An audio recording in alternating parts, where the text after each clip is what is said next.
আসসালামু আলাইকুম। আমি রিমা ছাগলনাইয়া থেকে বাংলাদেশি ব্লগার মম রিমা চ্যানেলে আপনাদের সবাইকে স্বাগতম। দেশ এবং দেশের বাইরে যে যেখান থেকে আমার ভিডিওটা দেখছেন, আশা করি আল্লাহর অশেষ রহমতে আপনারা সবাই ভালো আছেন। আমিও আপনাদের দোয়া আল্লাহর রহমতে আমিও এখন মোটামুটি অনেকটা সুস্থ আছি। আজকের ভিডিওটা আমি সকালের নাস্তা করে তারপর থেকে শ্যুট করছি।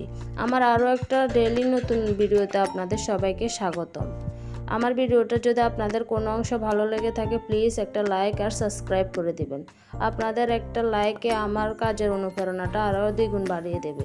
আমি নতুন শখের বসে চ্যানেলটা খুলেছি। এখন আপনারা যদি সাপোর্ট করেন তাহলে আমি কাজটা করতে আরও অনুপ্রেরণা পাবো। এই তো আপনাদের সাথে কথা বলতে বলতে আমি রাতের থালা বাসনগুলো জমিয়ে রাখছিলাম। এগুলো আর রাত্রে ধোয়া হয় না। আমি বেশিরভাগ সময় রাত্রে ধোয়া ফালাগুলো করে ফেলি। রাত্রে আমি কিচেনটাকে পরিষ্কার করে তারপর শুতে যাই। কালকে একটু শরীরটা খারাপ ছিল, তাই রাত্রে আমি আর ধোয়া ফালাগুলো করতে পারি না। এখন ধুয়ে নিলাম সব কিছু। এগুলো ধুয়ে এখন আমি কিচেনটাকেও পরিষ্কার করে নিচ্ছি। এই তো আমি কিচেনটা এখন পরিষ্কার করে নিচ্ছি।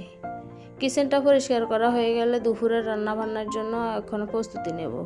এই তো দুপুরের রান্নার জন্য কিছু আলু নিয়ে নিলাম আর কিছু ওল কচু ছিল, এগুলোকে নিয়ে নিছি। ওল কচুগুলো অনেক মুখে দিয়ে একটু পচে গেছে, এগুলো ফেলে দিয়ে আমি ভালো অংশটুকু এখন নিয়ে নিব। এগুলোকে রান্না করব তেলাপিয়া মাছ দিয়ে রান্না করব। আমি রান্না করব না, আপনাদের ভাইয়া রান্না করবে। আজকে আমি একটু বাইরে বাজারে যাব, ওকে দিয়ে দিচ্ছি। ও রান্না করবে বলছে, তাই আমি ওকে দায়িত্ব দিয়ে আমি বাজারে চলে যাব। এই তো এখন আমি ওল কচুগুলোও কুটে নিচ্ছি।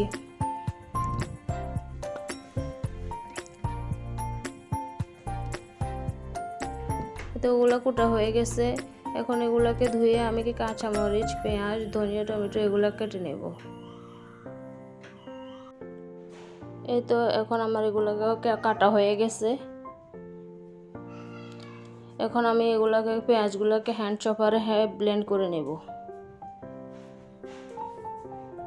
ব্লেন্ড করা হয়ে গেছে। এখন আমার এদিক দিয়ে কাঁচামরিচ, টমেটোগুলো কাটা হয়ে গেছে, আর এদিক দিয়ে আমি কচুর মুখিগুলো ধুয়ে এখন হলুদ লবণ দিয়ে এগুলোকে ভাপে দেব, ভাপের জন্য বসিয়ে দেবো। তো এগুলোর মধ্যে ব্লক এসে গেছে। এখন আমি এদিক দিয়ে রাইস কুকারে ভাতটাও রান্না করে ফেলেছি। আমার ভিডিওর এই পর্যন্ত এসে যদি আপনাদের আমার ভিডিওটা ভালো লেগে থাকে, প্লিজ একটা লাইক আর সাবস্ক্রাইব করে দিবেন। এ তো রাতের জন্য কিছু লইট্টা মাছ রান্না করব। লইট্টা মাছ রান্না করার জন্য এখানে আমি সবগুলো মশলাকে একসাথে কষিয়ে নিয়েছি। এগুলো কষানো হয়ে গেলে এর মধ্যে লইট্টা মাছটা দিয়ে দেব। এখন এগুলোকে নেড়ে ছেড়ে ঢাকনা দিয়ে ঢেকে দেব। আজকের আমার ভিডিওটা এই পর্যন্ত। আশা করি আপনারা সবাই আমাকে সাপোর্ট করবেন।